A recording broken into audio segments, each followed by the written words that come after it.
Lijep pozdrav svima i dobrodošli u novi Geek Jackpot video. U današnjoj recenziji Casino slot igara govorimo o igri pod imenom Versailles Gold. Kao što znamo, Versailles je dvorac u Francuskoj, pa su tako i simboli u igri uglavnom kreirani u toj nekakvoj kraljevskoj tematici. Kao i u mnogim slot igrama, tako i u ovoj postoje Wild Scatter simbol. Točnije, jedan simbol ima obje te funkcije, a radi se o ovom simbolu sunca. On se pojavljuje u svih 5 rola, a njegova wild značajka mu omogućuje da mijenja sve ostale simbole kako bi igrač imao veće šanse za dobitkom. S druge strane, scatter značajkom može aktivirati bonus vrtnje. Ako igrač u jednoj vrtnji na bilo kojim pozicijama dobije barem 3 ta simbola, osvojit će 12 besplatnih vrtnji.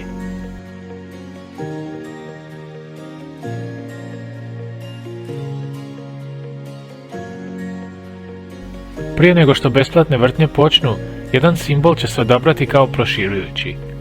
To znači da će igrač u besplatnim vrtnjama, ako otvori 2 ili 3 ta simbola, ovisno o njihovoj jačini, ostvariti dobitak gdje god se oni na rolama nalazili. Pritom će se i proširiti na cijele role, a u našim bonus vrtnjama možete vidjeti kako je to izgledalo.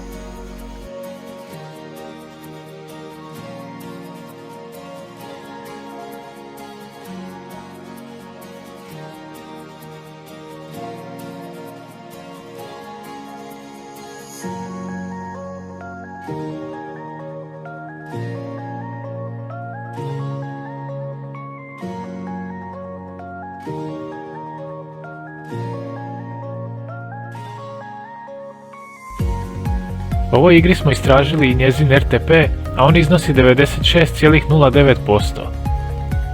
To nije najveći RTP koji se može pronaći u današnjim slot igrama, ali sasvim sigurno je dovoljno dobar da u kombinaciji sa svojim bonus vrtnjama privuče velik broj igrača koji vole isplative igre s dodatnim značajkama.